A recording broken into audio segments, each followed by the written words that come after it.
Some blades are more useful in battle than others, and some artificial ones are in fact even bladier than real blades, so it goes to show that not all blades are created equal. But is it in fact possible for one to be even better than an Aegis? Hello everyone, I'm Luxon, and welcome to another Xenoblade analysis video. I'm gonna jump right in with the spoilers, so I'm gonna give my usual through the end of Chapter 7 spoiler warning. As long as you've seen the final cutscene of Chapter 7, you don't have to worry about any spoilers. And this is actually going to be on sort of a new topic. That is, the quote-unquote canon strengths of characters, as in-universe as opposed to how useful they are in gameplay. And it turns out, there are a few rare blades around Alrest that are just as strong, if not even stronger, than the legendary Aegis themselves. Now, the thing with saying someone's stronger than an Aegis, it's complicated because, well, there are 4 different Aegises throughout the game that you can compare to, and all 4 of them have different power levels. Pyrrha's obviously weaker than Mithra, and Mithra's obviously weaker than their true form, and then you've also got Malos in there. Now, in terms of hierarchy, Malos is basically the Mithra equivalent for his Aegis, but due to a couple things that I'm not going to go into, I'll probably talk about this later if I ever need to power scale Malos, but I personally think he's on the same order of magnitude as Mithra, but like maybe 2 or 3 times more powerful than her. That's not important, and I'm only going to be talking about Pyrrha and Mithra here because, well, no non-Aegis is going to be as powerful as their true form. And Malos, talking about him in both his weakened state and his actual Aegis state where he has the Monado is a little too complicated for what I'm going for here, so we're basically just talking about Pyrrha and Mithra, and how, well, there are rare blades that can prove a match for both of them. Now, people being more powerful than Pyrrha is a lot more understandable than anyone who isn't named Malos being more powerful than Mithra, but I do have a few things that can back myself up on the Mithra front. So we're gonna just start with Pyrrha. We're not really given an upper limit to what she can do other than the fact that Mithra is a lot more powerful than her, and the power Pyrrha uses is her power seeping through the edges of the seal that's keeping her in check. So we do know that Pyrrha in story is significantly less powerful than Mithra, although they are sort of used in tandem, because Mithra's light is just damage. They do specifically have to swap to Pyrrha at one point in order to melt something, so they do have different attributes on their attacks and can be used differently in battle, so it's not just like, oh, we'll use Mithra instead of Pyrrha, and it looks like, sort of seems like they can get fatigued separate of each other than all sharing the same pain with Rex. But, yeah. Pyrrha is weaker than Mithra, so it goes to figure that if there are any blades that are about as strong as Mithra but not stronger, then they would definitely be more powerful than Pyrrha. And I'm gonna probably go out on a limb here and say that every main blade except maybe Poppy is more powerful than Pyrrha, with the possible exception of Dromark. That, I don't really know. Dromark doesn't really have any actual battle showings on his own, and Nia never really does much fighting other than, like, blocking a couple things in cutscenes. But, in my opinion, and this much is completely headcanon, there's a lot more stuff I can say about characters that are more powerful than Mithra, and there are a few that are really, really obvious are on her level of power that you'll see in a minute. But as for Pyrrha, I kind of think of her as she's a good blade, possibly a great one, but definitely not top tier. She's high tier, but not top tier.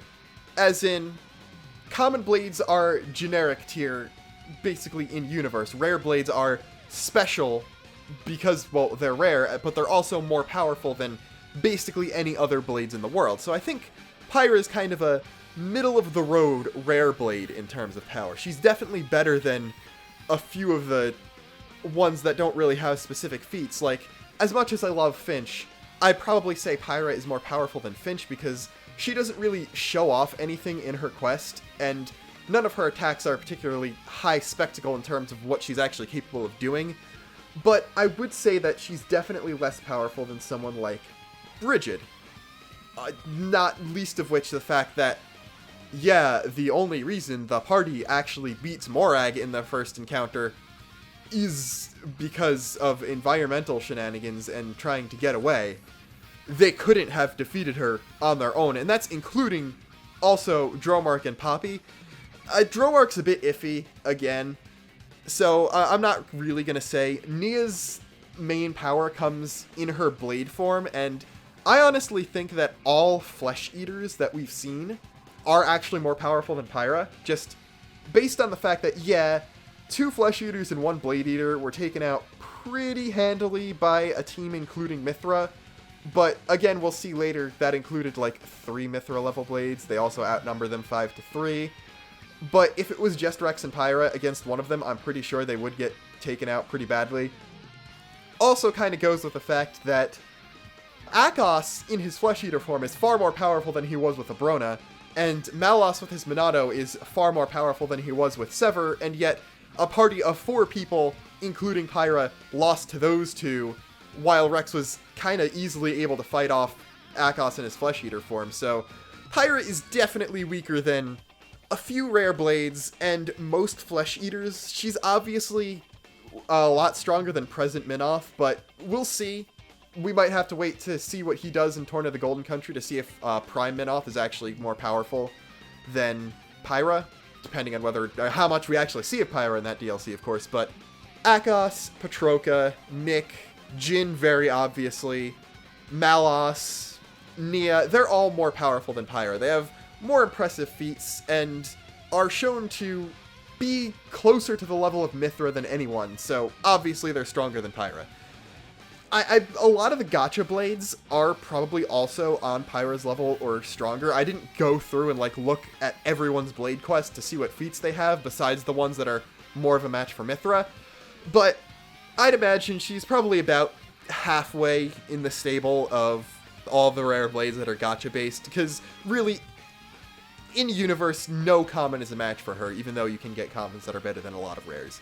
So, stronger than an Aegis when that Aegis is Pyrrha isn't particularly impressive, but if we talk about Mithra, things do get a little more interesting, especially because Mithra as the Aegis is kind of the metric that is gone for as the power of the Aegis throughout most of the story, because, well, she's the one pegged with sinking 3 entire Titans, and while the Golden Country trailer kind of already shows that she wasn't the one who did at least one of those 3, she never denies that she can do that, so I'm very comfortable in believing that if she went all out and didn't specifically focus her energy on attacking a specific target, she could very well severely damage or otherwise cause a Titan to be unable to, like, move through the sea and sink. So, when I'm talking about Mithra level, I'm not necessarily saying stronger than Mithra. I'm saying, like, on her order of magnitude, so probably on the same order of magnitude as Malos, even under my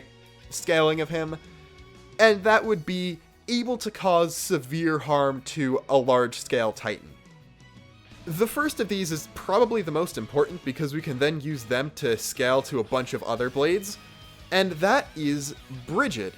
She has basically the most direct statement of being on Mithra's order of magnitude, but that unfortunately comes in a heart-to-heart you can't access until after Chapter 7 because it's in an area from a later chapter.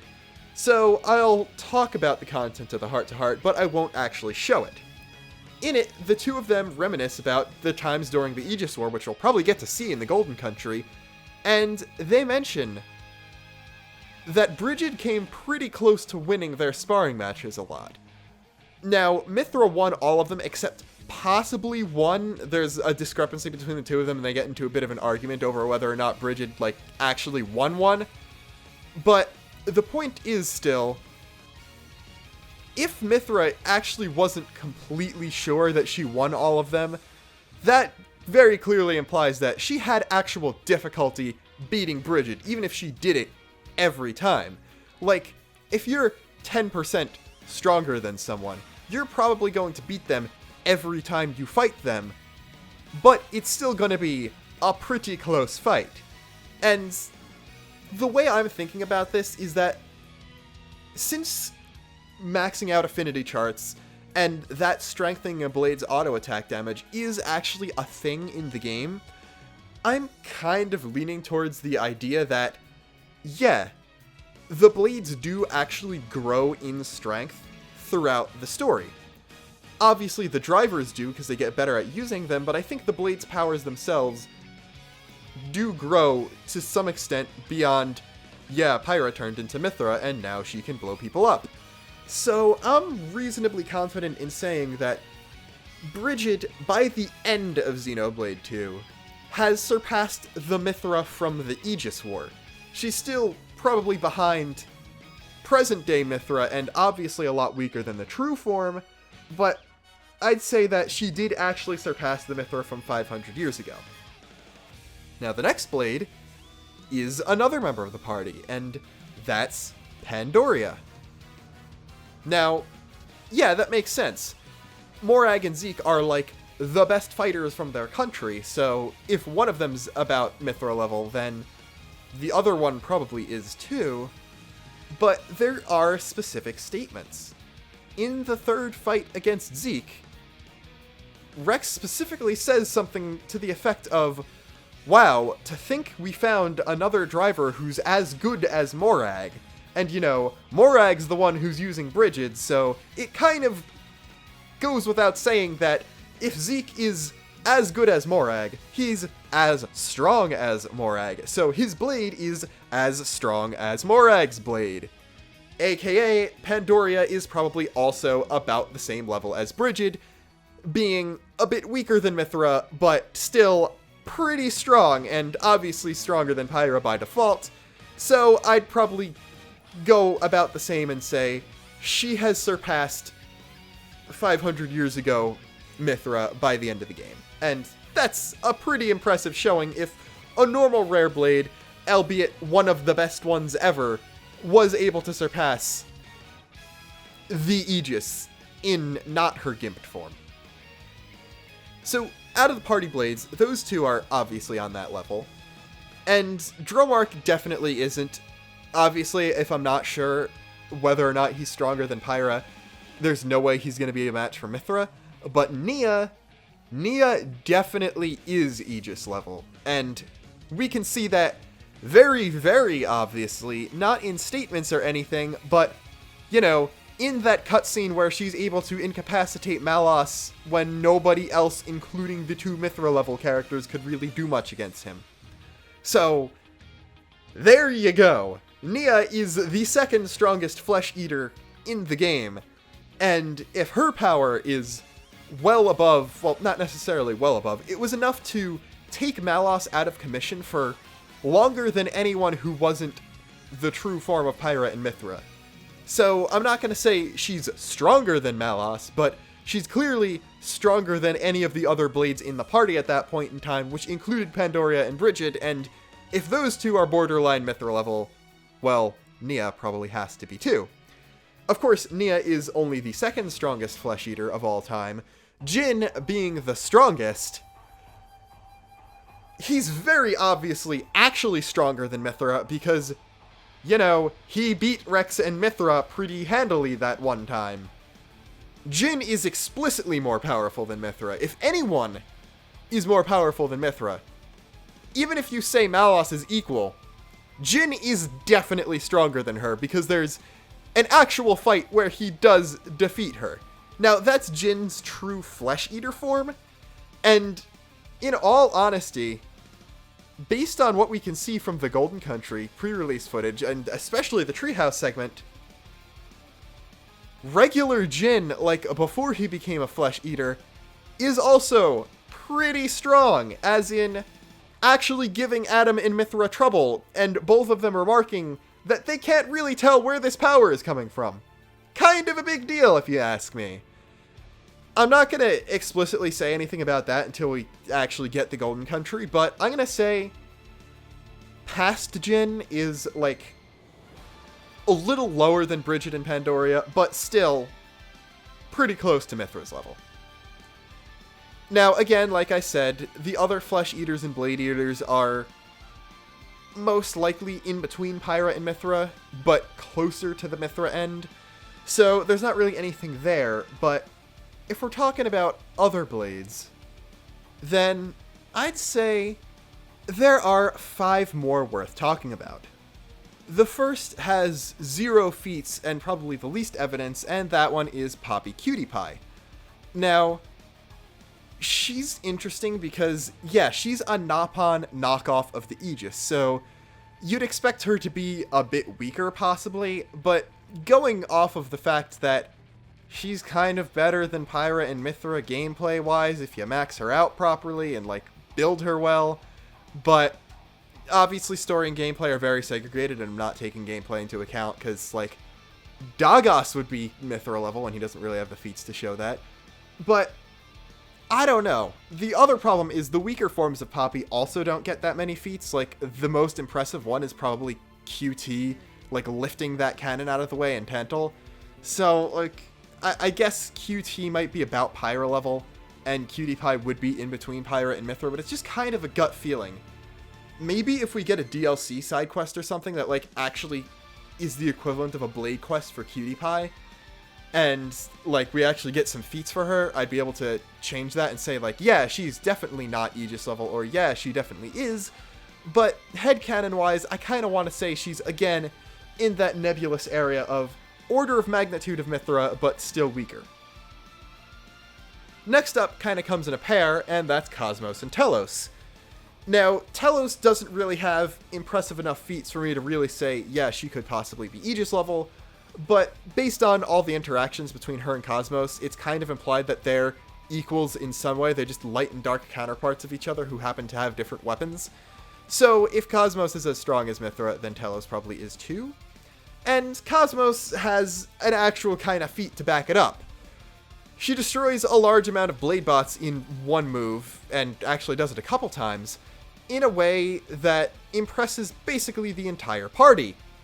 Now, you could take it as a, wow, I didn't know you had that much power, Kos-mos, type of surprise, but I kind of interpret it as a, wow, so there's someone who's this powerful, and it is Kos-mos type of being surprised, as in, I didn't expect there'd be someone who's this strong.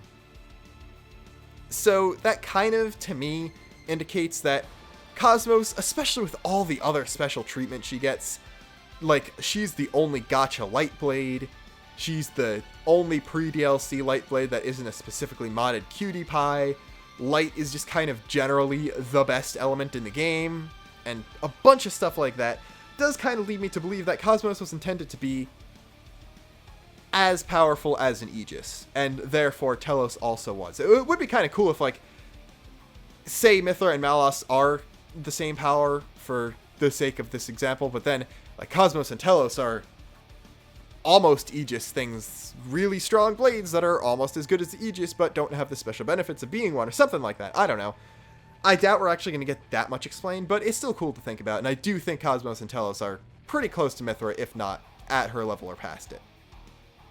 Now, our last 2 blades are also pretty interesting. I'm going to go Herald first because she has less feats, and that's generally based on the fact that she almost destroyed a Titan in the past, and almost destroying a Titan means you're almost as powerful as someone who did destroy a Titan. So, first off, she's already pretty close to Mithra.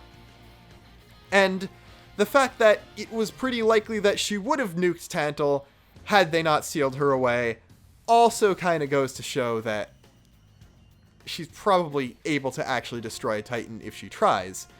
Now, her Blade quest does involve her going out of control and you having to fight her, and it is a relatively easy boss fight, although in story it is Mithra, Bridget, and Pandora, as well as Nia and Tora that have to take her down, so it is basically 3+ Mithras fighting someone, so even if she is more powerful than Mithra, she is still probably going to lose.